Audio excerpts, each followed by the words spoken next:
Mensagem envia. Pronto, tá gravando. Então, a aula de hoje. Nossa última aula antes da prova, né? Então, nessa aula, só para revisar o que eu estava falando no começo, como é que a gente construiu? A gente construiu a ideia da introdução, do que é saúde coletiva, os pilares da saúde coletiva, tudo isso. Depois a gente viu aquela história do processo de saúde-doença, que tem muito a ver com a aula de hoje. E o que seria processo de saúde-doença?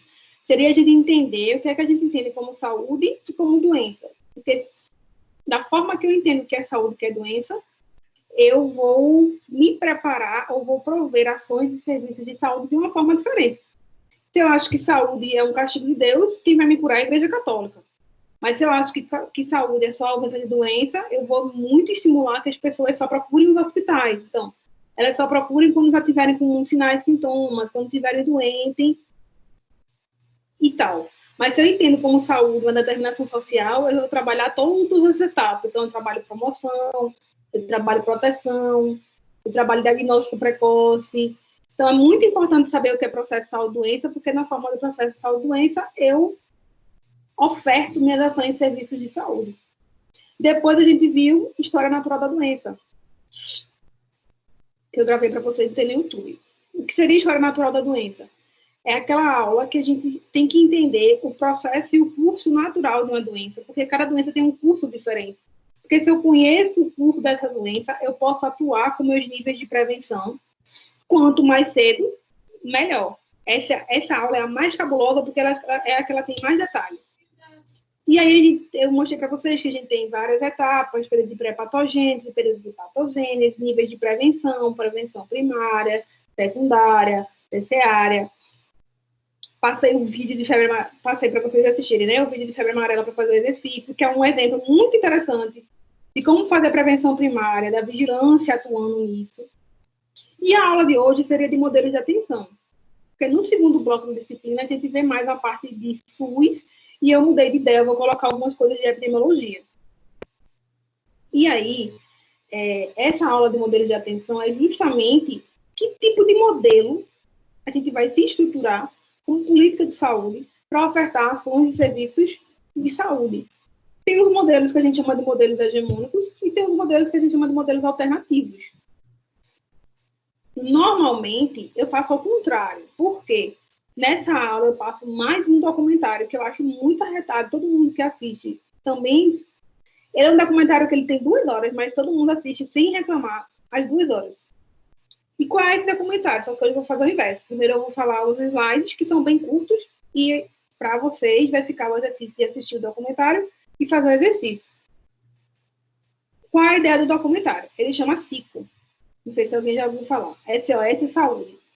Quem fez esse documentário foi Michael Moore.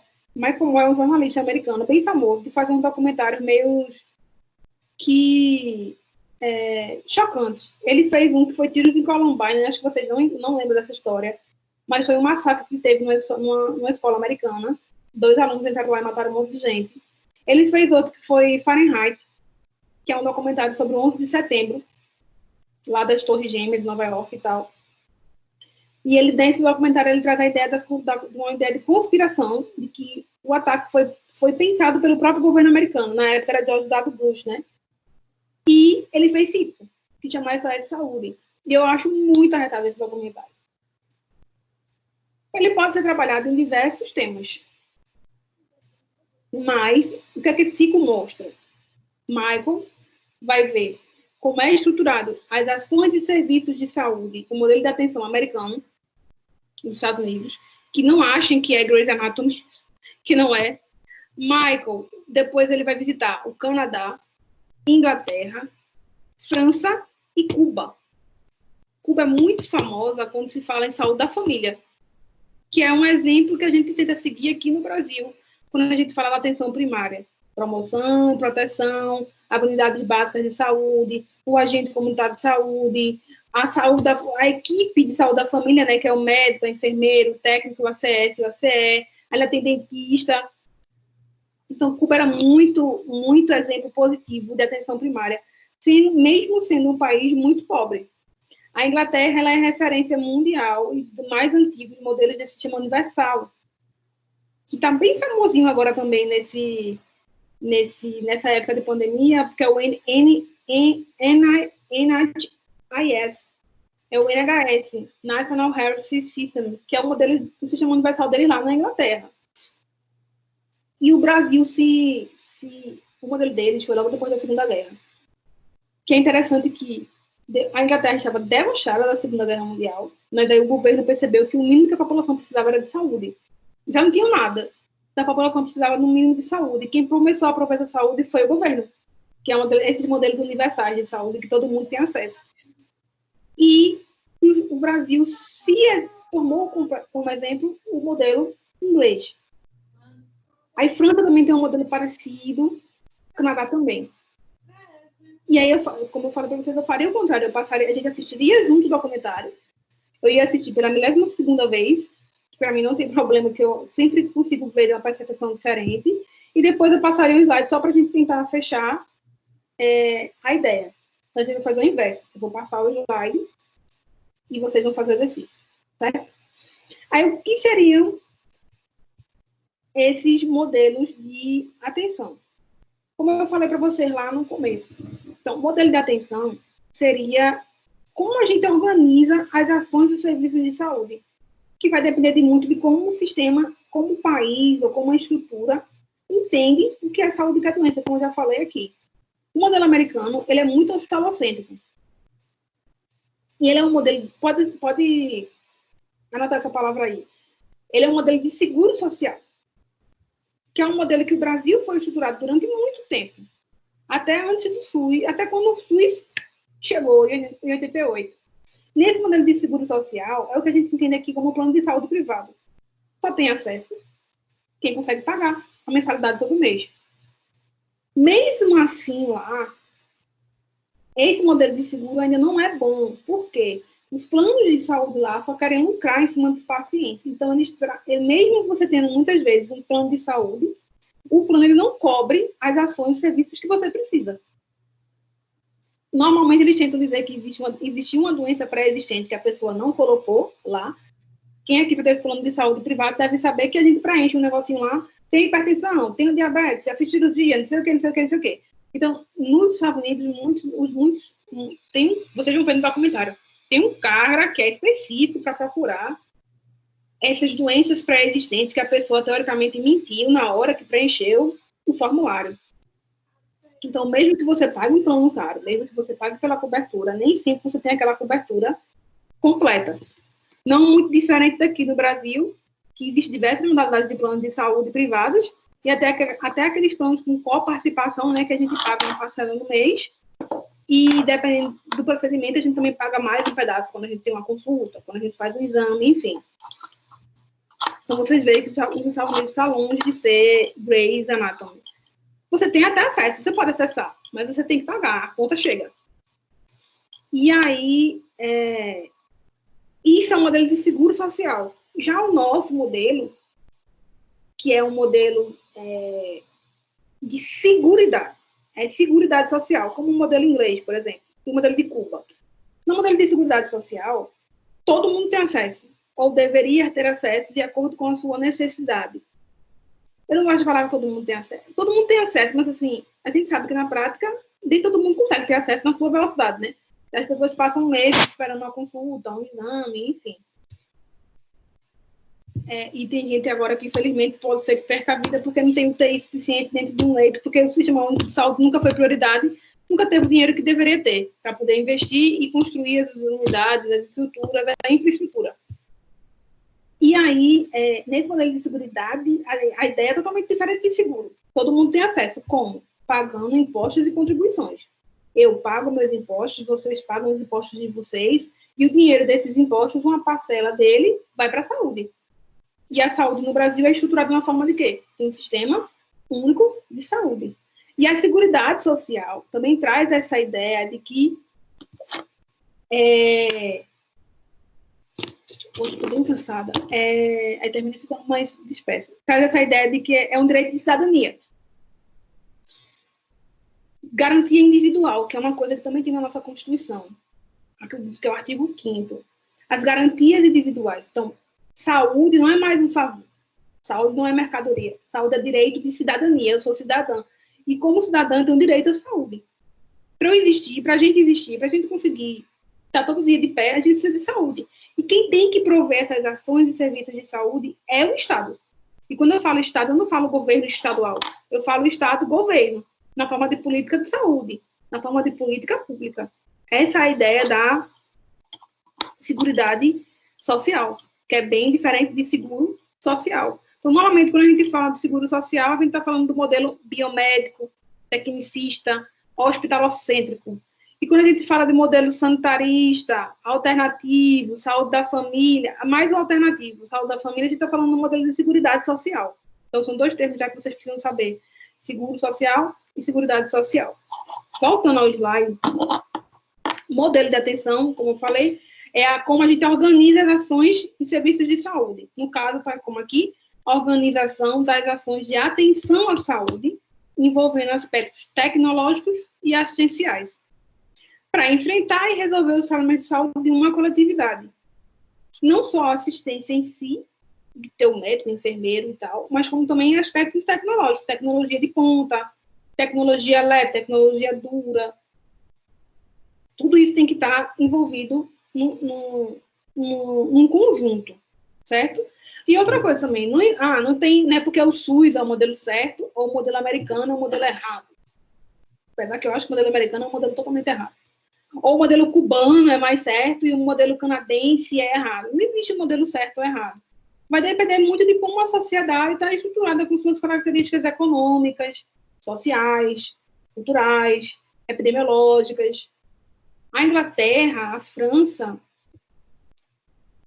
elas já passaram desse processo de transição demográfica e epidemiológica. A gente ainda está passando nessa transição. Nossa população cada vez mais fica idosa. Quando a gente fala de idoso, a gente está falando de hipertensão, diabetes, dislipidemias, doenças crônicas, que fazem com que a pessoa cada vez mais usufrua do sistema. E quando a gente fala na Europa, todo mundo está nesse nível praticamente, mas aqui no Brasil a gente ainda se lasca. Por quê? Tem as doenças crônicas que são tratadas de uma forma e ainda tem as doenças infecto-contagiosas. Eu vejo o mundo parou por causa de um vírus. Que ainda tem muita gente que morre de tuberculose, tem gente que tem ressonância, tem gente que tem dengue, tem gente que tem estossomose, leishmaniose, malária, febre amarela. Então, nessas doenças, normalmente tem algum tipo de vetor. Então, a forma de tratar é completamente diferente de tratar uma hipertensão e uma diabetes. Então, não existe um certo e errado. Existe de acordo com a necessidade, dependendo daquela coletividade. Mas, o que mais se defende no mundo como um todo são que as populações tenham acesso a sistemas universais. Fato. Que todo mundo tem acesso, mesmo podendo pagar ou não. Então, esses modelos, eles podem ser modelos hegemônicos ou modelos alternativos. Quais são os principais? Esse modelo de Flexner, tecnicista, biomédico, é aquele modelo que tem uma ênfase totalmente diferente do SUS. Ele é o modelo característico antes do SUS. Ele é um modelo que tem uma ênfase na atenção médica individual. Só pensando no indivíduo. Mas o indivíduo na sua forma biológica, sem entender o indivíduo no contexto social, que a gente falou, eu falei tanto, na hora do processo de saúde-doença. Então, ele visa, eu estou com dor de cabeça. Ele vai visar só dor de cabeça. É emergência. Ano passado, eu sofri um bocado com dores nas costas, muitas dores nas costas, um problema na coluna. Então, eu ia na emergência direto, tomando anti-inflamatório. Mas nenhum médico me perguntava o contexto. Por que essas dores eram tão recorrentes? Eu sou nova. Mas porque eu trabalho no interior, eu vivo dirigindo, meu carro não é automático. Enfim, tem todo um contexto que me coloca nessa situação de estar mais exposta às dores nas costas. Que não foi pensado, que não seria pensado, não é pensado nesses modelos que visam essa medicina individual. Também já citei outro momento, por exemplo, digamos um exemplo.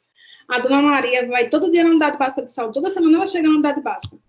A enfermeira atende ela toda semana, com pressão alta. Mas por que toda semana ela volta com pressão alta? Mas aí, aquela equipe, ela não entende que Dona Maria, em casa, ela sofre violência doméstica. Ou ela tem um filho que tem algum problema social, ou então algum problema de saúde mental. Tem que entender, entendeu? Esse contexto que a pessoa está inserida. E esse modelo flexneriano, biomédico, tecnicista, são vários termos, tá? Flexneriano, biomédico, tecnicista. Ele não visa isso. Ele visa só o individual. Como ele diz aqui, ó, secundarizando a promoção e a prevenção. Aula passada. História natural da doença. Níveis de prevenção. Prevenção primária, secundária, terciária. Prevenção primária tem 2 subníveis, ou 2 níveis. Promoção e prevenção. Os modelos universais, sistemas universais de saúde, visam muito promoção e prevenção. Porque promovendo e prevenindo, a gente não precisa remediar lá na frente, aquele ditado, né? Melhor prevenir do que remediar. Porque se eu promovo saúde, eu evito que as pessoas adoeçam. E esse modelo flexneriano que visa só o indivíduo, ele esquece essa parte. Ele visa mais a prevenção secundária e terciária. Ele não visa muito ele não visa a primária. Certo? Outra característica, ele se organiza muito na assistência médica e na assistência médica em especialidades. Ele quer o especialista, do especialista, do especialista, do especialista. Às vezes tem um cara que é especialista, ortopedista do pé para tratar joanete. Ou então tem alguma doença, sei lá, doença na cabeça, algum nervo, alguma coisa da cabeça. Aí sempre tem um neuro que é o específico, do específico, do específico, que só trabalha, só é o único cara em Pernambuco que trata aquilo.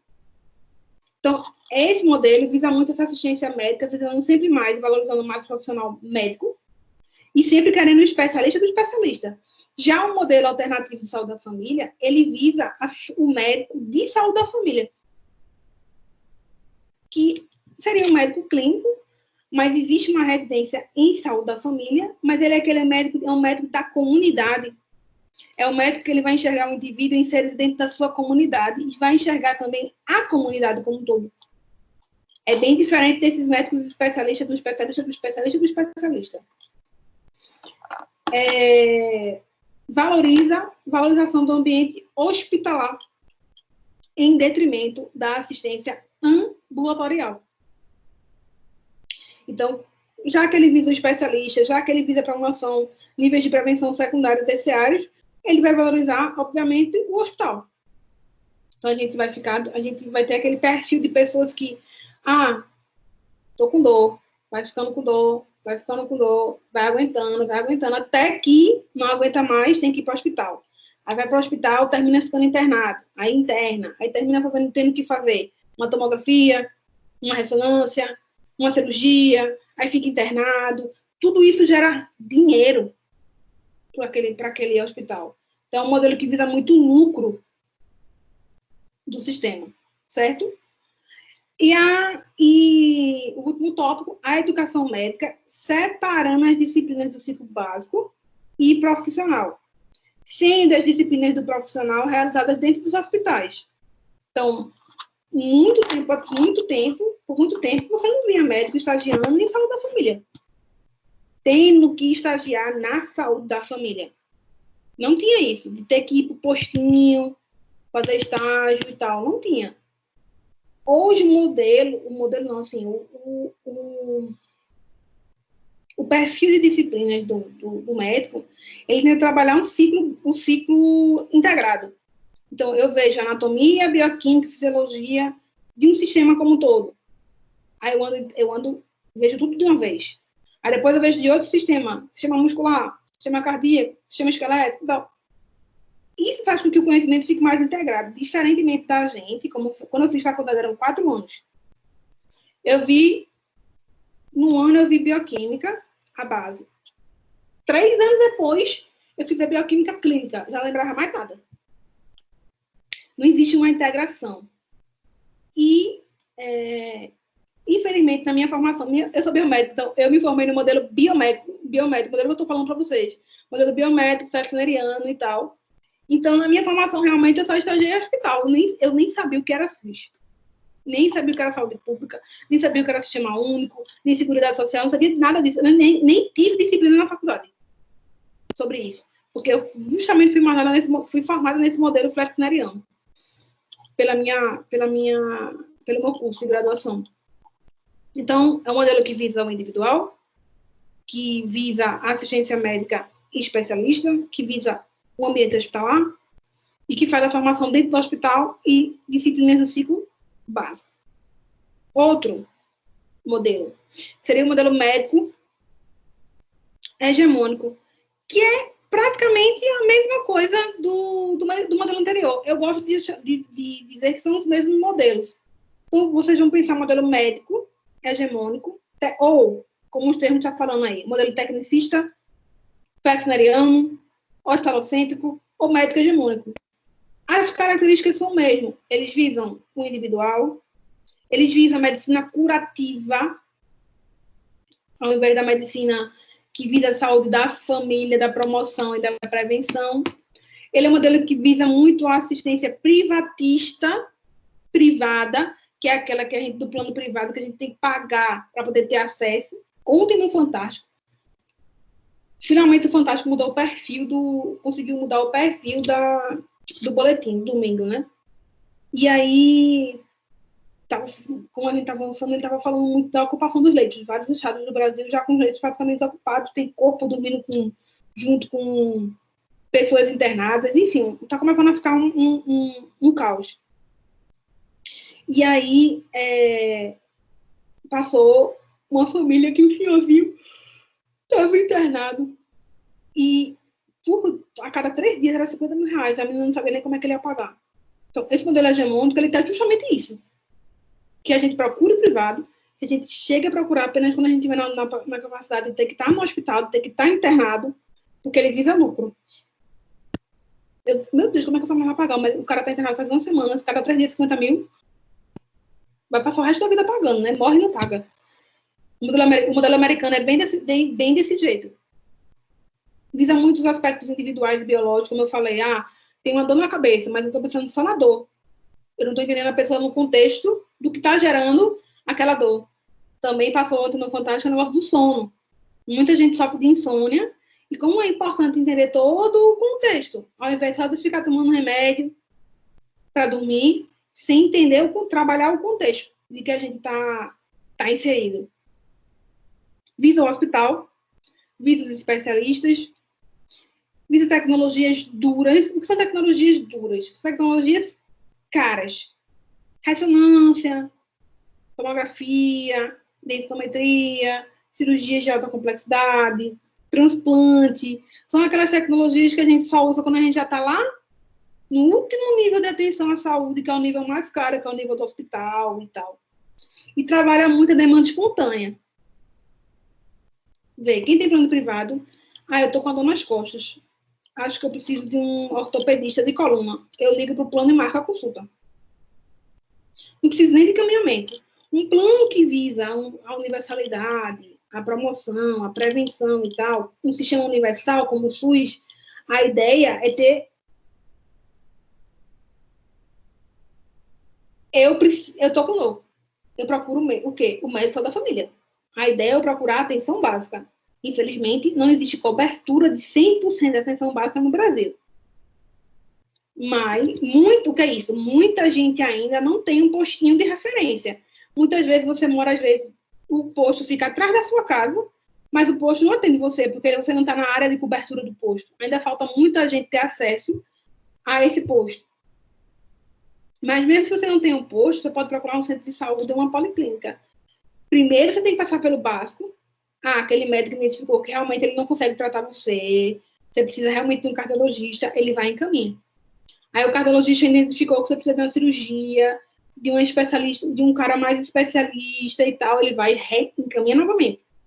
Então, existe uma hierarquia. Aqui, não. Nesse modelo hegemônico que visa o hospital, o dinheiro, o lucro, o indivíduo, é demanda espontânea. Ele quer que você procure sozinho mesmo os especialistas.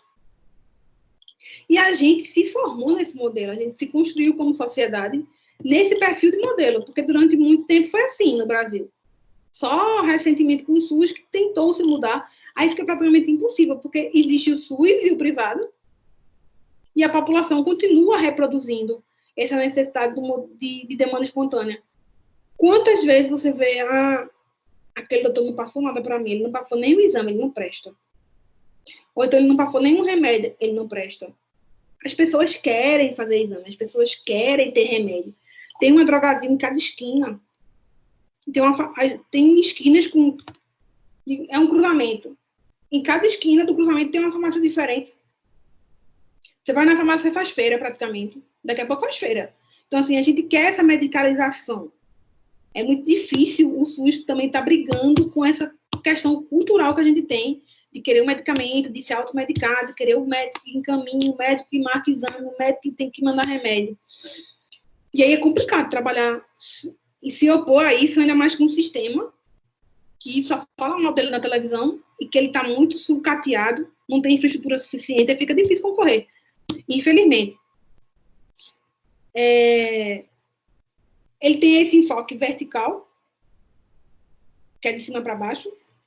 A gente não trabalha essa questão da promoção, da prevenção, a horizontal, de ser de forma horizontal, apoiado no biologismo e no mecanicismo. A gente entender só o biológico. A minha dor, o Fantástico mostrou também, né, ontem. A minha dor, quando a gente está com um processo inflamatório, libera citocinas. E é igual o problema do coronavírus, né, o SARS-CoV-2, da nova doença, que é o Covid-19. Libera tanta citocina que termina fazendo mal ao próprio organismo. O organismo, em vez de responder só para o vírus, responde contra o organismo como um todo. Então, visa muito essa questão do biológico e essa questão mecânica do nosso organismo. Então, se eu falar nesse modelo veterinariano, tecnicista, hospitalocêntrico, médico hegemônico, o que é que eu falo dele? Eu falo muito do individualismo, eu falo muito de saúde e doença como mercadoria, uma vez que a gente quer que o cara só procure o hospital, e ele procura no hospital, ele já está muito doente, então ele vai ter que ficar lá por um tempo, vai ter que ser internado, vai ter que fazer uma cirurgia, fazer os exames. Então, termina sendo mercadoria, a gente. Ele tem muita ênfase só no biológico, esquece o psicológico e o social. Ele tem um processo de construção histórico só visando a prática médica do profissional médico, então não tem aquela ideia de multiprofissionalidade, não visa isso. Ele visa muito a medicina curativa, que é só visando a parte da cura. Então a gente já cruzou, ele quer que a gente cruze da aula passada o horizonte clínico. Ele quer que a gente tenha sinais e sintomas, porque com sinais e sintomas é a limitação do dano, é reabilitação. Então já é mais caro, vira mercadoria. Ele medicaliza muito o problema, como eu falei, tem farmácia toda esquina, a gente tem espécie de medicalização, de querer medicamento para tudo. Ele faz o estímulo ao consumismo médico, de querer o profissional médico. E essa segunda partezinha aqui eu não estou enxergando. Deixa eu ver se eu consigo entrar em tela cheia. Eu não estou enxergando. Mas tá aí para você. Mas eu acho que a ideia dele de visar muito o consumismo. Certo? Deixa eu só sair aqui da tela cheia. Voltar aqui no slide. Esse é o modelo médico hegemônico. Aí o modelo sanitarista, que também é um modelo hegemônico. Veja que a gente fala de modelos hegemônicos e modelos alternativos. Esse modelo sanitarista, ele foi muito visado no Brasil lá na década de 20, 30.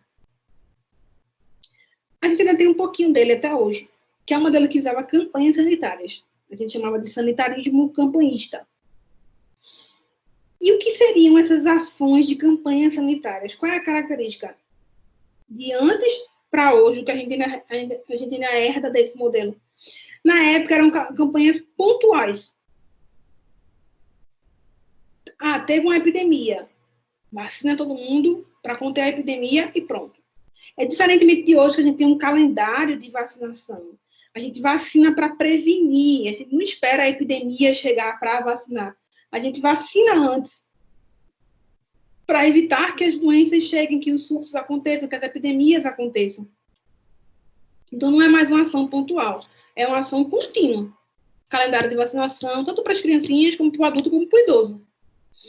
Já o modelo sanitarista eram baseados em ações pontuais e campanhas e ações ambulatoriais. Ele é muito caracterizado por campanhas sanitárias, tanto que a gente chama de sanitarismo campanhista, de programas especiais. Tinha várias caixinhas, trabalhava com caixinha.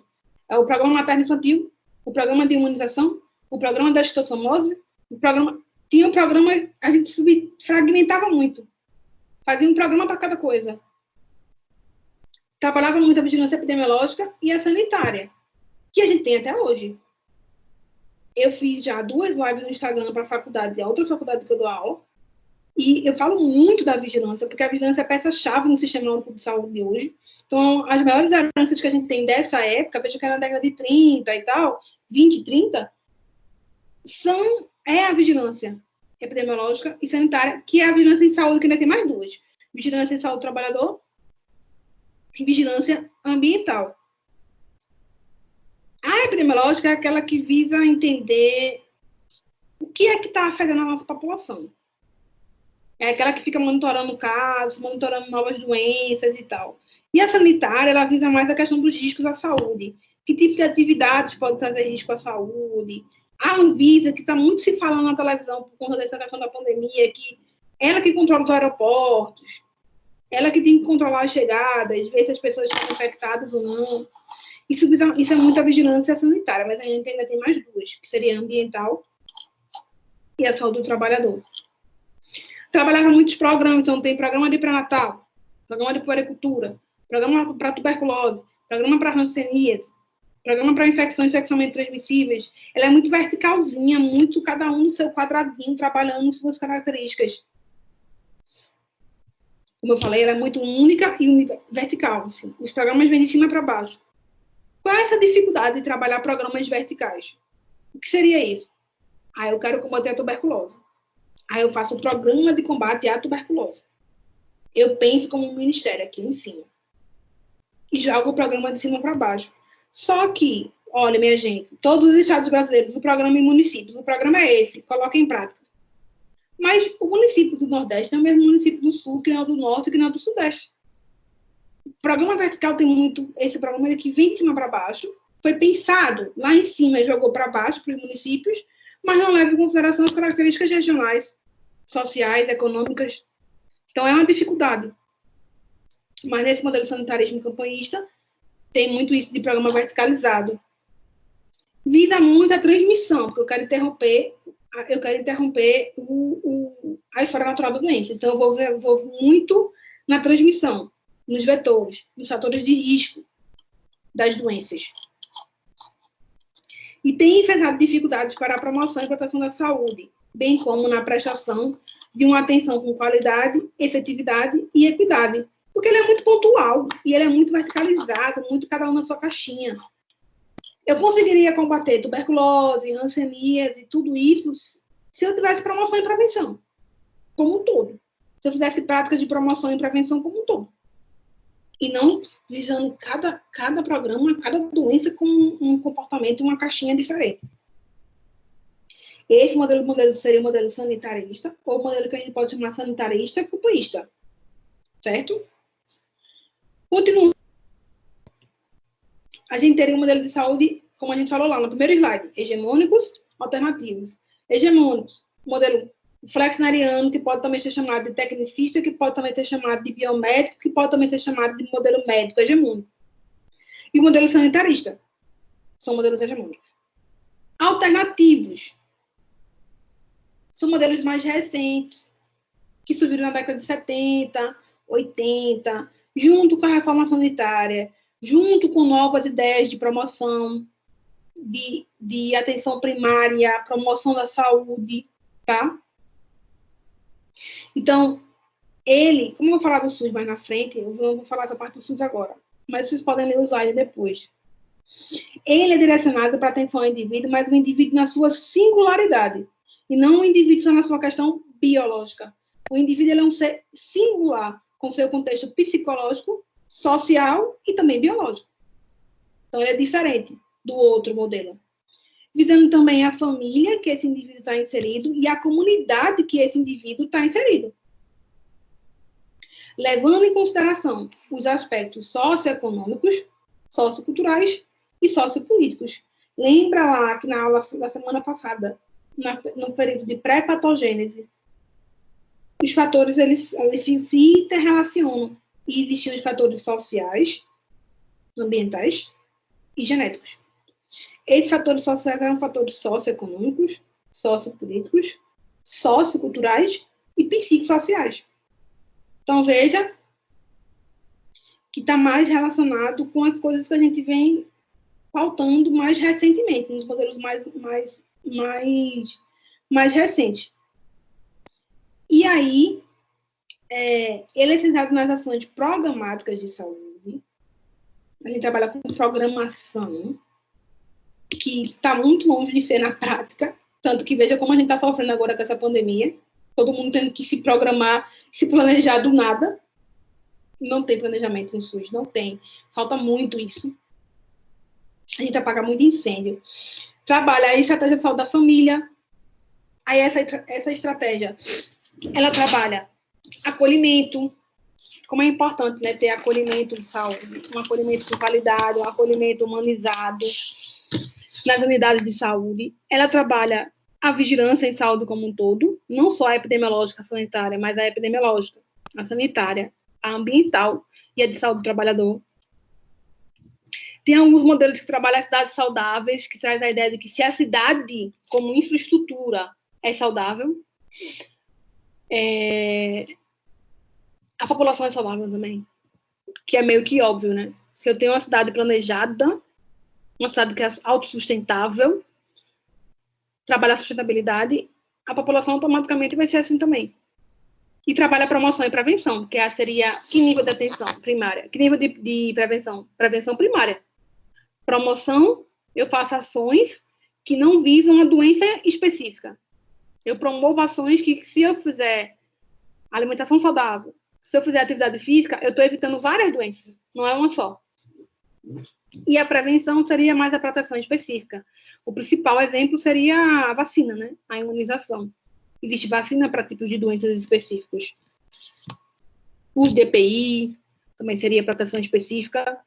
EPI é equipamento de proteção individual. Não sei se vocês já sabem, mas a luva, usa a touca, agora na moda tá a máscara e tal. E eles trabalham... Deixa eu botar aqui. Eles trabalham ações programáticas de saúde, que é se a gente se programar com promoção e prevenção. Ele trabalha a estratégia de saúde da família. E uma característica da estratégia de saúde da família seria trabalhar o território. Não é à toa que quando vocês, por exemplo, podem morar do lado da unidade de saúde da família, ela não atender vocês, porque vocês não estão no território. Porque ela precisa ter um território delimitado, um território específico, porque ela precisa conhecer aquele território. Então, não adianta dar 15 mil pessoas para uma equipe dar conta, porque ela não vai conseguir. Por isso que ela trabalha muito ações territoriais e trabalha muito educação em saúde. É importante fazer educação em saúde, ter grupos de educação em saúde, e uma figura, não um cara não, mas uma figura que faz muita educação em saúde é o agente comunitário de saúde, quando ele vai na casa da gente. Quando ele vai, né? Porque nem sempre ele vai. Mas ele vai na casa da gente, então ele está dentro da casa da gente, ele pode conversar, ele pode conhecer, ele é o que mais conhece, velho. Ele é o principal. Mandetta, que o ex-ministro, né, falou em uma das milhões de coletivas que ele deu, porque o novo ministro não fala em coletiva, está fugindo dos jornalistas e da população. Mas Mandetta, numa das coletivas que ele deu, ele falou: a saúde da família é peça-chave no combate a essa pandemia. Vocês, agentes comunitários de saúde, vocês conhecem as pessoas pelo nome, vocês conhecem a casa da pessoa, então a saúde da família ela tem esse privilégio.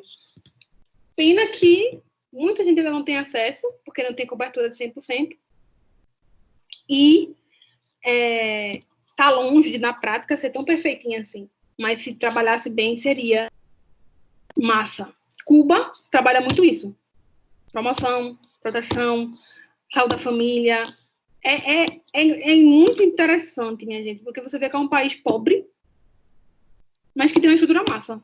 Tá, não tem um hospital mais bonito, mas tem a estrutura necessária para prover tudo que a população cubana precisa de saúde. Vocês vão gostar do documentário. É arretado. Eu tenho mais uma meta que eu queria cumprir em relação a essa vida de sanitarista, que é passar 2 semanas em Cuba no estágio que tem lá, na Escola Nacional de Saúde Pública de Cuba.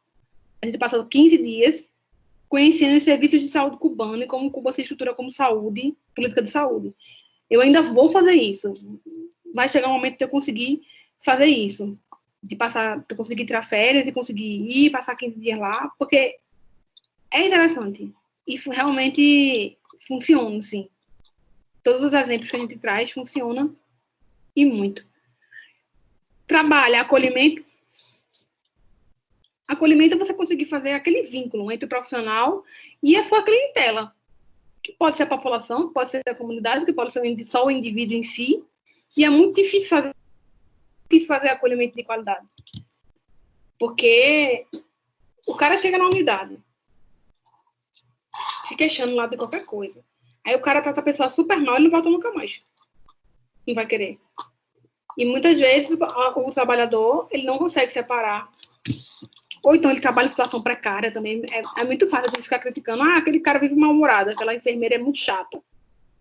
Mas a enfermeira trabalha em situação precária, a enfermeira precisa dos insumos, ela não tem, ela precisa do EPI, ela não tem, ela tem um trabalho bosta. Então, assim,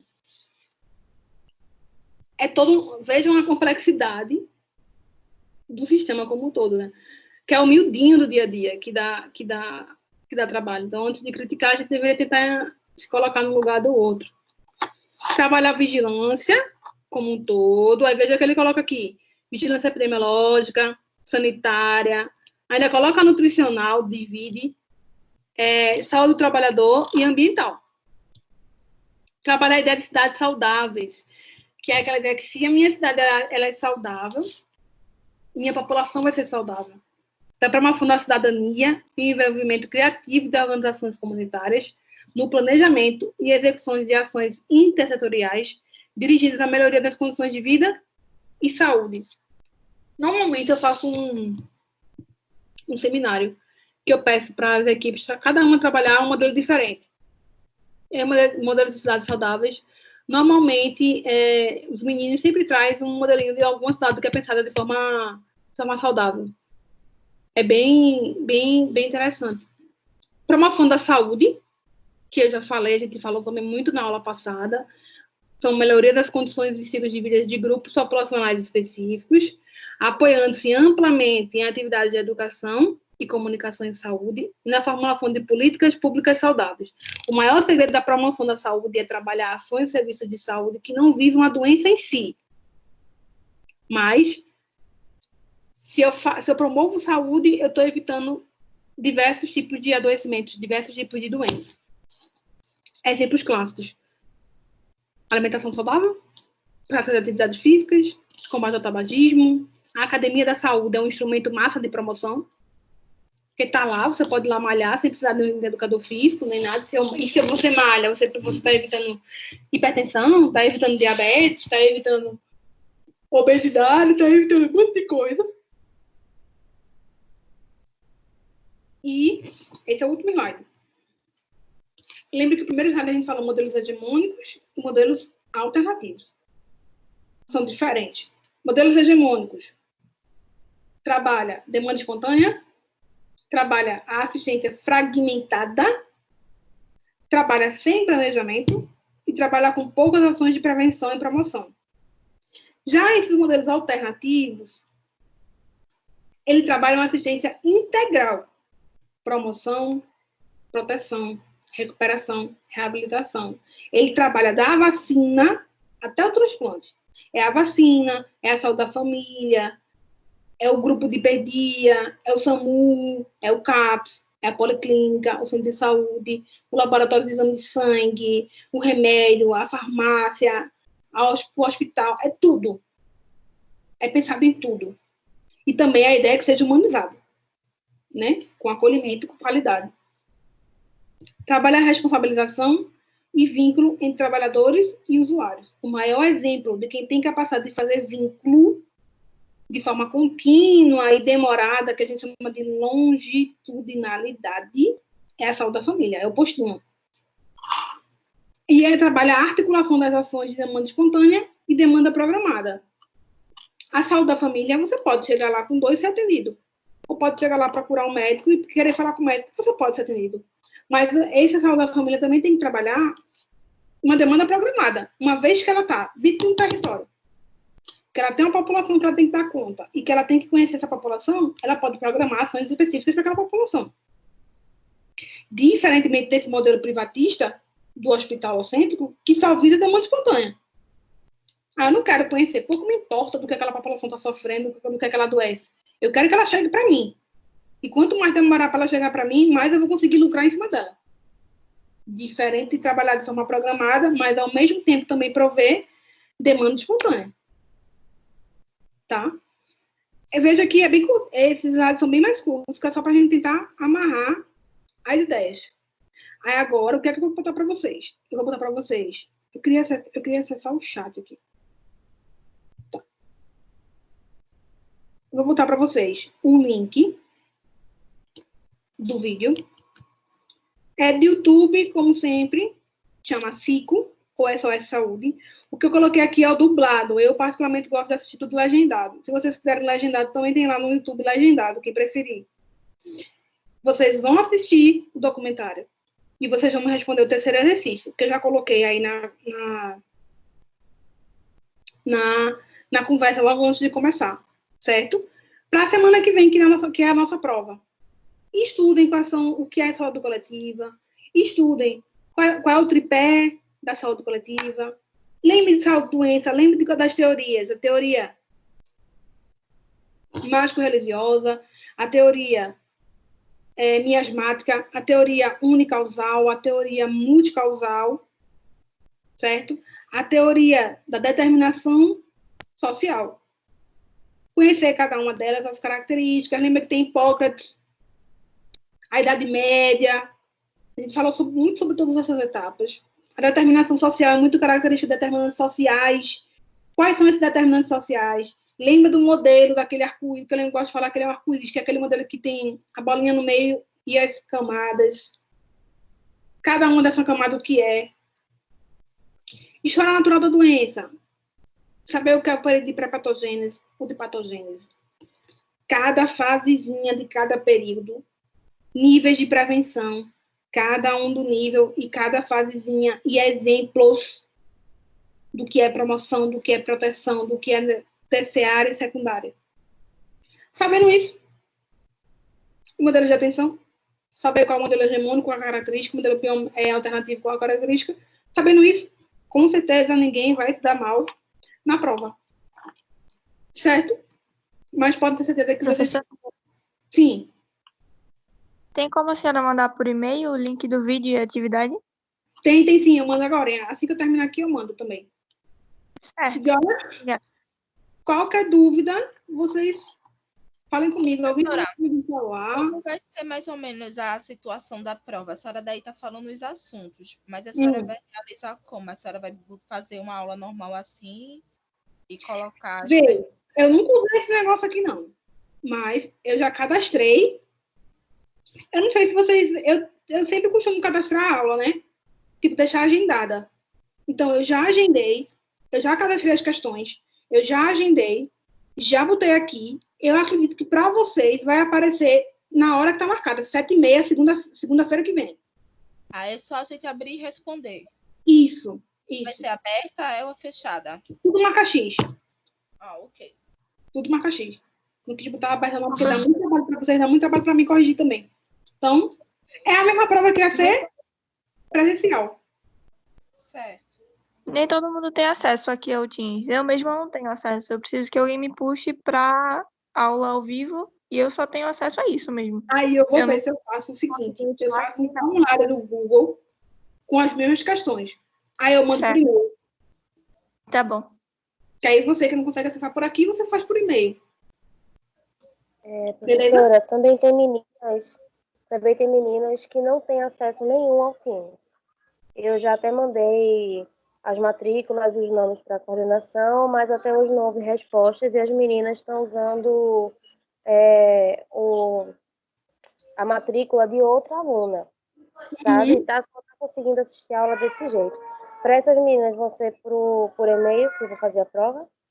Quem não conseguir acessar por aqui, vai ter que ser tudo por e-mail, Ok. certo?